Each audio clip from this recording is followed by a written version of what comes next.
ആ ഇപ്പൊ ഈ യുദ്ധത്തിന്റെ ഇത് നടക്കുകയാണല്ലോ. ആ ഇപ്പോ ഇന്ന് കാലത്ത് അമേരിക്ക പറഞ്ഞു ഇനി യുദ്ധം നിർത്താനായിട്ട് പറഞ്ഞു രണ്ട് രാജ്യങ്ങളോട്. ഇതിനിടയ്ക്ക് അമേരിക്ക അവരുടെ ആണവായുധ കേന്ദ്രങ്ങൾ 3 തകർത്തു. അങ്ങനെയൊക്കെ ചെയ്തു. പിന്നെ അങ്ങോട്ടും ഇങ്ങോട്ടും പിന്നെയും അടിക്കുക തന്നെ. പിന്നെ വേറെ കുവൈറ്റിലും അവിടെ ഇവിടെയൊക്കെ ഖത്തറിൽ ഒക്കെ പിന്നെയും ആക്രമണം നടക്കണു. ഇതിനിടയ്ക്ക് അമേരിക്ക ട്രംപ് പറയുന്നത് ഇനി യുദ്ധം വേണ്ട, നിർത്തിക്കോ, എല്ലാം ശരി, ഇനി സമാധാനത്തിന്റെ സമയമാണ് എന്നൊക്കെ പറയുന്നു. ഇതൊക്കെ കണ്ട് മാധ്യമങ്ങളാകെ പകച്ച് പന്തം കണ്ട ഭരിച്ച പോലെ ഇരിക്കുകയാണ്. ഇതിൽ എന്താണ് ഒരു ജോൺസന്റെ ഒരു ഉത്തരം പ്രതീക്ഷിക്കുന്നു? നമ്മളെ യുദ്ധം നമ്മുടെ മാധ്യമങ്ങളെ പറഞ്ഞ 12 ദിവസമായിട്ട് യുദ്ധം തുടങ്ങിയെന്നാണ് പറയുന്നത്. ഇവിടെ യുദ്ധം തുടങ്ങിയിട്ട് 2-3 വർഷമായുള്ള യുദ്ധത്തിന്റെ ബാക്കിയാണ് ഈ കാണുന്നത്. കാരണം ഇസ്രായേല്, സൗദി അറേബ്യ, UAE പോലെയുള്ള രാജ്യങ്ങൾ തമ്മിൽ വളരെ നല്ല സൗഹാർദ്ദത്തിൽ പോയിക്കൊണ്ടിരിക്കുന്ന സമയത്താണ് ഈ ഹമാസിന്റെ നേതൃത്വത്തിൽ ഇസ്രായേലിനെ ആക്രമിച്ച് 1250 ആളുകളെ എന്താ പറയുക അപായപ്പെടുത്തുക, 250 ആളെ ബന്ദികളാക്കുകയൊക്കെ ചെയ്തിട്ട് ഇസ്രായേൽ ഹമാസിനെതിരെ ആക്രമണം തുടങ്ങിയത്. അപ്പോൾ ഹമാസിന് പൂർണ്ണ പിന്തുണ നൽകിയതാണ് ഇറാൻ. ഇറാനെ സപ്പോർട്ട് ചെയ്തിട്ടാണ് ഹിസ്ബുള്ള, ഹൂതികൾ ഒക്കെ. അപ്പോൾ 1-2 വർഷം കൊണ്ട് ഹിസ്ബുള്ളയുടെ ശക്തി, ഹൂതികളുടെ ശക്തി, ഹമാസിന്റെ ശക്തിയൊക്കെ ക്ഷയിച്ചു. അവർക്ക് 100% പിന്തുണ കൊടുത്തിരുന്ന രാജ്യമാണ് ഇറാൻ. അപ്പം ഇനി ഭാവിയിൽ ഇസ്രായേലിന് ഭീഷണി വരാതിരിക്കുക എന്നുള്ള ലക്ഷ്യമാണ് ഇസ്രായേലിനുള്ളത്. അതുകൊണ്ടാണ് ഇസ്രായേൽ ഇറാനെ ആക്രമിച്ചപ്പോൾ ഇറാൻ തിരിച്ചടിച്ചു. നമ്മൾ ഇസ്രായേലും ഇറാനും നമ്മൾ വൈരത്തെ പറ്റി പറയുമ്പോൾ നമ്മൾ ശ്രദ്ധിക്കേണ്ട കാര്യം വെച്ചാൽ ഇസ്രായേലും ഇറാനും ശരിക്കും പറഞ്ഞാൽ അയൽ രാജ്യങ്ങളല്ല. കാരണം ഇസ്രായേൽ കഴിഞ്ഞിട്ട് ഇറാഖ് ഉണ്ട്, മറ്റ് സിറിയ ഉണ്ട്, പല രാജ്യങ്ങളുടെ അപ്പുറത്താണ് ഇറാൻ. ഇവർ തമ്മിൽ ഏതെങ്കിലും നമ്മൾ ഇന്ത്യയും പാകിസ്ഥാനും തമ്മിൽ ചൈനയായിട്ടുള്ള ബംഗ്ലാദേശായിട്ടുള്ള പോലെ ഒരു വിഷയവുമില്ല. ഇവർ തമ്മിൽ പരമ്പരാഗതമായിട്ടുള്ള ശത്രുക്കളല്ല. കാരണം അയത്തുള്ള ഖമനിയുടെ ഇസ്ലാമിക ഭരണകൂടം വന്നതിന് ശേഷമാണ് ഇസ്രായേലിനെതിരെ ഇസ്രായേൽ ഇറാൻ സംഘർഷത്തിൻ്റെ മുഖ്യ കാരണം. അതിൻ്റെ പിന്നിൽ രാജ്യങ്ങൾ തമ്മിലുള്ള തർക്കമാണെങ്കിലും അതിനേക്കാൾ ഉപരിയായിട്ട് മത തീവ്രവാദമായിട്ടുള്ള ബന്ധമാണ്. ഇസ്രായേലിനെ ഭൂമിയിൽ നിന്ന് തന്നെ തുടച്ചു നീക്കും എന്നുള്ള നിലപാടാണ് ഇറാന് കാലാകാലങ്ങളുള്ളത്. അപ്പം അത്തരം വിഷയങ്ങളുകൊണ്ട് ഇസ്രായേലിന് എന്നും ഇറാൻ ഒരു ഭീഷണിയാണ്. അപ്പം സ്വാഭാവികമായിട്ട് ഇറാൻ അണുവായുധമൊക്കെ ഉണ്ടാക്കുകയാണെങ്കിൽ സ്വാഭാവികമായിട്ട് ഇറാൻ അത് ഇസ്രായേലിൽ കൊണ്ടിടുന്നുള്ള ഉറപ്പാണ്. കാരണം ഇവർക്ക് ലോകാവസാനം വരെ ഈ ഇസ്രായേലിനെ ഭൂമുഖത്ത് നിന്ന് തുടച്ചു നീക്കും എന്നുള്ളൊരു ശപഥം ചെയ്തിരിക്കുന്ന ഇറാനിലെ ഭരണാധികാരികളെ ഒരു പാഠം പഠിച്ചില്ലെങ്കിൽ ഇസ്രായേലിന് നിലനിൽപ്പില്ല എന്നുള്ളതാണ് സത്യം. അതിൻ്റെ ബേസിലാണ് ഹമാസിനെ ഇസ്രായേൽ ആക്രമിക്കുന്നത്, ഹിസ്ബുള്ളേനെ, ഹൂദീനെയൊക്കെ ആക്രമിക്കുന്നതും. അതിൻ്റെ തുടർച്ചയാണ് ഇറാന് നേരെയുള്ള അറ്റാക്ക്. ഈ അറ്റാക്കിന് തിരിച്ചടിയായിട്ട് ഇറാന് നേരിട്ടിട്ട് ഇസ്രായേലിനെ കരയുദ്ധം വഴി കീഴ്പ്പെടുത്താൻ പറ്റാവുന്നൊരു സാഹചര്യമായിരുന്നു. കാരണം ഇസ്രായേൽ എന്ന് പറഞ്ഞാൽ ചെറിയൊരു രാജ്യമാണ്, 1 കോടിയിൽ താഴെയാണ് അവിടെയുള്ള എന്താ പറയുക ജനസംഖ്യ ഉള്ളൂ. ഇറാൻ എന്ന് പറഞ്ഞാൽ വലിയ രാജ്യമാണ്. ഇറാൻ ഒരിക്കലും ഒരു രാജ്യത്തിനെ ആക്രമിച്ച് കീഴ്പ്പെടുത്താൻ പറ്റുന്ന തരത്തിലുള്ള ചെറിയ രാജ്യമല്ല, വലിയൊരു രാജ്യമാണ്, വലിയ സൈനിക ശക്തിയാണ്. അങ്ങനെയുള്ള ഒരു രാജ്യമായ ഇറാനെതിരെ കരയുദ്ധം ചെയ്ത് തോൽപ്പിക്കാൻ ഇസ്രായേലിന് പറ്റില്ല. ആ അവസരത്തിലാണ് എയർ സ്ട്രൈക്ക് നടത്തുന്നത് ഇസ്രായേൽ. അപ്പോൾ ഇസ്രായേലിലേക്ക് മിസൈൽ വർഷിച്ചുകൊണ്ടാണ് ഇറാൻ പകരം വീട്ടിക്കൊണ്ടിരിക്കുന്നത്. ഓരോ ദിവസം 12 ദിവസത്തെ നിരന്തരമായ പരസ്പരം ആക്രമണത്തിനൊടുവിൽ ഇറാൻ്റെ സൈനിക മേധാവികൾ, സൈനിക താവളങ്ങൾ, ആണവ കേന്ദ്രങ്ങൾ, ഭരണസിര കേന്ദ്രങ്ങൾ, വിമാന താവളങ്ങൾ, അങ്ങനെ ഒരുമാതിരി പ്രധാനപ്പെട്ട എല്ലാ സ്ഥലങ്ങളും ഇസ്രായേൽ ആക്രമിച്ച് തവിട്ട് പൊടിയാക്കുന്നു. കാരണം അവരുടെ പ്രസിഡന്റ് പോലും ഏതൊരു തുരങ്കത്തിൽ ഒളിച്ചിരിക്കുന്ന അവസ്ഥയാണ്. കാരണം അതിനിടയിൽ ഇറാൻ ഇസ്രായേലിലേക്ക് പല ബാലിസ്റ്റിക് മിസൈലുകളൊക്കെ വിടുന്നുണ്ട്. 10-100 മിസൈലുകൾ വിടുമ്പോൾ 2-3 എണ്ണമൊക്കെ ജനവാസ മേഖലകളിൽ പതിക്കുന്നുണ്ട്. ഇസ്രായേലിലെ ആളുകൾക്ക് പരിക്ക് പറ്റുന്നുണ്ട്, ബിൽഡിങ്ങുകൾ തകരുന്നൊക്കെ ഉണ്ടെന്ന്. പക്ഷേ ഇത്തരം വാർത്തകൾ നമ്മുടെ കേരളത്തിലെ മാധ്യമങ്ങൾ വലിയ വാർത്തയായിട്ട് കൊടുക്കുന്നു. പക്ഷേ ഇറാന് സത്യത്തിൽ നിലം പരിശായ അവസ്ഥയാണ് ഇറാൻ. ഇറാൻ്റെ സൈനിക ശേഷി സൈനിക ശക്തിയൊക്കെ ഉണ്ടെങ്കിലും ഇറാനിൽ വന്നിട്ടുള്ള നഷ്ടം എന്ന് പറഞ്ഞു കഴിഞ്ഞാൽ എന്താ പറയുക, ഈ നമ്മൾ ഈ ഓരോ ബാണം വിടുന്ന പോലെ റോക്കറ്റ് വിടുന്നല്ലാണ്ട് വേറൊരു കാര്യം പറ്റാത്ത അവസ്ഥയാണ്. അവരെ എന്താ പറയുക, എയർ ഡിഫൻസ് മുഴുവനും നശിപ്പിച്ച് ഈ മിസൈൽ വിടാന്നല്ലാണ്ട് വേറൊരു കാര്യം പറ്റാത്ത അവസ്ഥയാണ് ഇറാനിലുള്ളത്.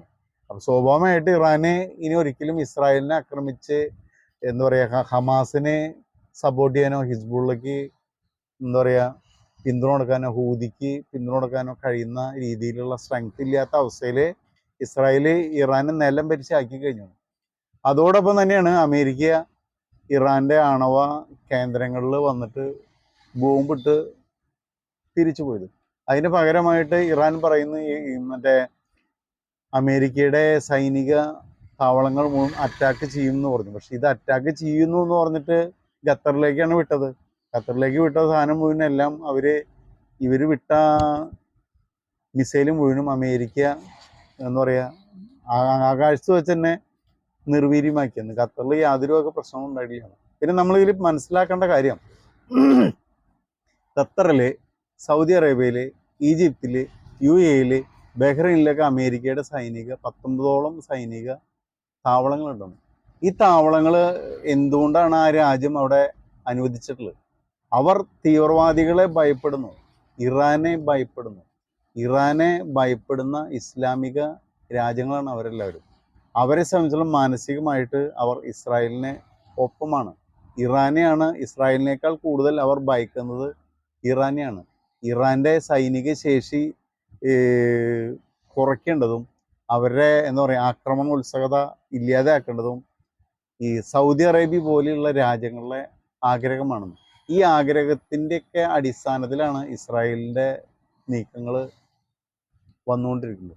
ഇപ്പോൾ എന്ത് സംഭവിച്ചു കഴിഞ്ഞാൽ നമ്മുടെ കേരളത്തിലെ മാധ്യമങ്ങൾ ഈ സത്യം പറയില്ല. മാത്രമല്ല കേരളത്തിലെ മുഴുവൻ മാധ്യമങ്ങളും ഇസ്രായേൽ വിരോധികളാണ്. ഇവിടെയുള്ള മാധ്യമങ്ങൾ യുദ്ധക്കൊതിയന്മാരാണ്. അവർ യുദ്ധം ഉണ്ടാവാൻ ഇങ്ങനെ ആഗ്രഹിച്ച് ഇസ്രായേൽ അങ്ങനെ അടിച്ചു, ഇറാനിൽ അങ്ങനെ അടിച്ചു, ഇതിങ്ങനെ പറഞ്ഞ് റേറ്റിംഗ് കൂട്ടാനുള്ള ഒരു ശ്രമത്തിൻ്റെ ഭാഗമായിരുന്നു. അതിൻ്റെ ഇടയിലാണ് ഡൊണാൾഡ് ട്രംപ് പറയുന്നത് യുദ്ധം അവസാനിക്കുന്നത്. അതിൻ്റെ അർത്ഥം നമ്മൾ ട്രംപ് അധികാരത്തിലെത്തിയ സമയത്ത് നമ്മളൊരു വീഡിയോ ചെയ്തിരുന്നു. ട്രംപ് ലോകത്തിൻ്റെ ചക്രവർത്തി ചമയാനുള്ള പുറപ്പാടിലാണ്. കാരണം ലോകത്തിനൊരു അധിപൻ അത് ട്രംപ് പറയുന്നതിന് സാമാന്ത രാജാക്കന്മാരായിട്ട് മറ്റുള്ള രാജ്യങ്ങളിലെ ഭരണാധികാരികൾ. ഇപ്പം നമ്മൾ ഈസ്റ്റ് ഇന്ത്യ മറ്റേ ബ്രിട്ടീഷുകാർ ഇന്ത്യ ഭരിക്കുന്ന സമയത്ത് ഇന്ത്യയിൽ കണ്ടമാനം നാട്ടുരാജ്യങ്ങളുണ്ടായിരുന്നു. ആ നാട്ടുരാജ്യങ്ങൾ ബ്രിട്ടനെ അംഗീകരിച്ചുകൊണ്ട് ഇന്ത്യയിൽ ഭരണം നടത്തിയിരുന്നു. എന്ന് പറഞ്ഞ പോലെ അമേരിക്കനെ അംഗീകരിച്ചുകൊണ്ട് അമേരിക്ക ഒരു ചക്രവർത്തി, ട്രംപ് എന്ത് പറയുന്നു അതാണ് ലോകത്തിൻ്റെ അവസാന വാക്ക് എന്നൊരു മൂഡിലാണ് ട്രംപിൻ്റെ മനസ്സിൻ്റെ തലം. അതുകൊണ്ടാണ് ഇന്ത്യ പാകിസ്ഥാൻ യുദ്ധം ട്രംപ് പറഞ്ഞു നിർത്ത് യുദ്ധം അവിടെ അവസാനിച്ചു. അതേപോലെ ഇതിലും അങ്ങനെ തന്നെയാണ് ട്രംപ് എടുക്കുന്നത്. കാരണം ഇസ്രായേൽ ഇറാൻ്റെ അടുത്ത് ഇനി യുദ്ധം അവസാനിപ്പിച്ചു കഴിഞ്ഞു, സെറ്റിൽമെൻ്റായി. കാരണം വെച്ച് കഴിഞ്ഞാൽ ട്രംപിൻ്റെ മനസ്സിൽ തീരുമാനിക്കുന്ന പോലെ നടക്കുള്ളൂ എന്ന് ലോകത്തിൻ്റെ മുന്നിൽ ട്രംപ് തെളിയിക്കുകയാണ്. ഞാനാണ് ലോകത്തിൻ്റെ ചക്രവർത്തി, എനിക്ക് നേരെ വിരൽ ചൂണ്ടിയാൽ അവിടെ ഇറാനിൽ കൊണ്ടുപോയിട്ട് മറ്റേ ബോംബിട്ട പോലെ തവിട് പിടിയാക്കും എന്നൊരു സന്ദേശം കൊടുക്കുകയാണെന്ന് ലോകത്തിന് മുന്നിൽ. അപ്പോൾ സ്വാഭാവികമായിട്ട് ഇറാൻ്റെ മുന്നിൽ രണ്ട് വഴിയുള്ളതാണ്. അമേരിക്കയുടെ അപ്രമാദത്തിനെ അംഗീകരിച്ച് വെച്ച് കഴിഞ്ഞാൽ ഇസ്രായേലിന് ദോഷമില്ലാതെ മുഴുവൻ തീവ്രവാദ പ്രവർത്തനങ്ങൾക്കും പിന്തുണ നൽകുന്നത് ഒഴിവാക്കിക്കൊണ്ട് സ്വന്തം രാജ്യത്തിനെ സംരക്ഷിച്ച് സ്വന്തം രാജ്യത്തിൻ്റെ പുരോഗതി നോക്കി സമാധാനമായി ഇറാനെ അവിടെ ജീവിച്ചു പോകണമെങ്കിൽ ഒരു പ്രശ്നം ഉണ്ടാകാൻ പോകുന്നില്ല. നേരെ മറിച്ച് ലോകത്തിലെ തീവ്രവാദ പ്രസ്ഥാനങ്ങളെ പിന്തുണ ചെയ്തുകൊണ്ട് ഇസ്രായേലിനെതിരെ മുന്നോട്ട് പോവുകയാണെങ്കിൽ 2-3 കൊല്ലം കഴിയുമ്പോൾ ഇപ്പം ഈ ആവർത്തിച്ച് മുഴുവൻ വീണ്ടും ആവർത്തിച്ചുകൊണ്ടിരിക്കുന്ന സന്ദേശം ഇറാനും കൊടുത്തു കഴിഞ്ഞു, ലോകത്തിനും മുഴുവനും കൊടുത്തു കഴിഞ്ഞു. നമ്മുടെ കേരളത്തിലെ മാധ്യമങ്ങൾക്ക് ഇവിടുത്തെ എന്താ പറയുക ഈ തീവ്രവാദികളെ പിന്തുണയ്ക്കുന്ന ചില പ്രസ്ഥാനങ്ങളുണ്ട്. ഇത്തരം ആളുകൾക്കും എന്താ പറയുക ഇവിടുത്തെ രാഷ്ട്രീയ പാർട്ടികൾക്കും ഇതൊന്നും കണ്ടു കഴിഞ്ഞാൽ മനസ്സിലാവില്ല. അവർക്കിത് മനസ്സിലായാൽ തന്നെ മനസ്സിലായെന്ന് നടിക്കില്ല. നമുക്ക് മനസ്സിലായ കാര്യം ഇങ്ങനെയാണ്. ഇത് നമ്മൾക്ക് കാണുമ്പോൾ ലോക ആരംഭം മുതൽ ലോകാവസാനം വരെ കയ്യൂക്കുള്ളവൻ കാര്യക്കാരൻ എന്നുള്ളതാണ് ലോക ആരംഭം മുതൽ. അത് അന്നും ഇന്നും എന്നും ഇത് തുടർന്നുകൊണ്ടേയിരിക്കുന്നു. മണി പവർ, മസിൽ പവർ, അധികാരം, ശക്തിയുള്ളവൻ കാട്ടിലെങ്ങനെയാണ് അതുപോലെ തന്നെയാണ് നാട്ടിൽ. അത് എല്ലാ കാലഘട്ടത്തിലും അങ്ങനെ തന്നെയാണ്. ഒരു സ്ഥലത്തും ജനാധിപത്യമോ അല്ലെങ്കിൽ മതേതരത്വോ സോഷ്യലിസമോ ഒന്നും ഇല്ല. ആധിപത്യം ഉള്ളവൻ അത് നടപ്പിലായി. അത് ലോകത്തിൽ എന്നും അങ്ങനെ തന്നെയാണ്. അത് ഇന്നും അങ്ങനെ തന്നെയാണ്, ഇനിയും അങ്ങനെ തന്നെയായിരിക്കും. ഇന്നിപ്പോൾ അമേരിക്കയ്ക്കാണ് പവർ, ആ പവർ അവർ ഉപയോഗിക്കുന്നു. ഇത് വിട്ടിട്ട് ഇവിടെ വന്നിട്ട് അവർ ചെയ്യുന്നത് ശരിയല്ല, തെറ്റാണെന്ന് പറഞ്ഞു ഇവിടെ മാധ്യമങ്ങൾക്ക് തന്നെ ചൊറിഞ്ഞിരിക്കുക എന്നല്ലാണ്ട് യാതൊരു കാര്യമില്ല. കാരണം നമ്മളൊന്നും ആലോചിക്കണം, ഏതൊരു രാജ്യത്തിനും ഈ പറയുന്ന ഇറാന്റെ കയ്യിൽ അമേരിക്കയ്ക്കുള്ള അത്ര സ്ട്രെങ്ത്, ഈ ശക്തി, അധികാരം, പവർ അത് ഇറാനായിരുന്നു ലഭിച്ചിരുന്നെങ്കിൽ ഇറാൻ എന്ത് ചെയ്യുമായിരുന്നു ലോകത്തിന് എന്നൊന്ന് ആലോചിച്ച് നോക്കുക. ഇനി ഇത്രമാത്രം ശക്തി പാകിസ്ഥാന്, അമേരിക്കയ്ക്കുള്ള ഈ സ്ട്രെങ്ത് പാകിസ്ഥാനാണ് എന്ന് വിചാരിച്ചാൽ എന്ത് പാകിസ്ഥാൻ ചെയ്യുമെന്ന് ആലോചിച്ച് നോക്കുക. അപ്പോൾ ആധിപത്യമുള്ളവൻ, അധികാരമുള്ളവൻ, പവറുള്ളവൻ ഈ കളി ലോകാരംഭം മുതൽ കാണിച്ചുകൊണ്ടിരിക്കുന്നു.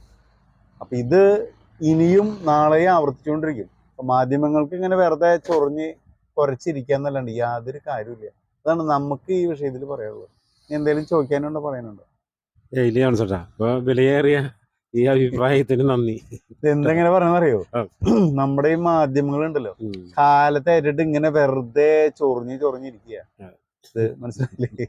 അവർക്ക് റേറ്റിംഗ് കിട്ടാൻ വേണ്ടിയിട്ട് വലിയ വലിയ വർത്താനം, ഇറാൻ അങ്ങനെ അപ്പടി ചെയ്തു, അങ്ങനെ ഹോർമോസ് കടലിട്ട് കപ്പടിച്ച് ഇപ്പടിയും. അവിടെ ഇയാള് ബങ്കറിന്റെ ഉള്ളിൽ ഒളിച്ചിരിക്കുക, ഗതിയിലാണ്. അവിടെയുള്ള മുഴുവൻ സൈനിക തലവന്മാര് വരണവര് കൊല്ലപ്പെട്ടു. സൈനിക താവളങ്ങൾ, ഒരു പ്ലെയിൻ മുകളിലേക്ക് പൊന്താൻ പറ്റില്ല, പൊന്തി അടിച്ചിടും. ഈ വാണം വിടാൻ മാത്രമേ പറ്റുള്ളൂ, വേറൊരു രക്ഷയിലാണ്.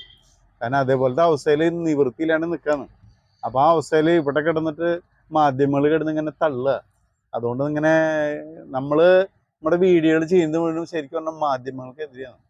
കാരണം ഇവിടെ നമ്മുടെ അന്തിച്ചർച്ച, രാഷ്ട്രീയ പാർട്ടികളെ വിളിച്ചിരുത്തിയിട്ട് അന്തിച്ചർച്ച, മാധ്യമങ്ങൾ ഇവിടെ അജണ്ട സെറ്റ് ചെയ്യുക, അവർ ഓരോ തീരുമാനം എടുക്കുക. അപ്പം ഇതിനെതിരെയാണ് നമ്മുടെ വീഡിയോ. അപ്പം അതുകൊണ്ട് ഈ വീഡിയോയും ഈ മാധ്യമങ്ങളുടെ ഈ എന്താ പറയുക യുദ്ധക്കൊതിക്കെതിരെയാണ് കേട്ടോ. അല്ലാണ്ട് ഇത് ഇറാനെതിരെയോ അമേരിക്കയെതിരെയോ ഇസ്രായേലിനെതിരെയല്ലേ നമ്മുടെ വീഡിയോ. ഈ ചോദിച്ചപ്പോൾ അങ്ങനെ പറഞ്ഞു വന്നപ്പോൾ ഇങ്ങനെ പറഞ്ഞു മാത്രം. ഓക്കെ.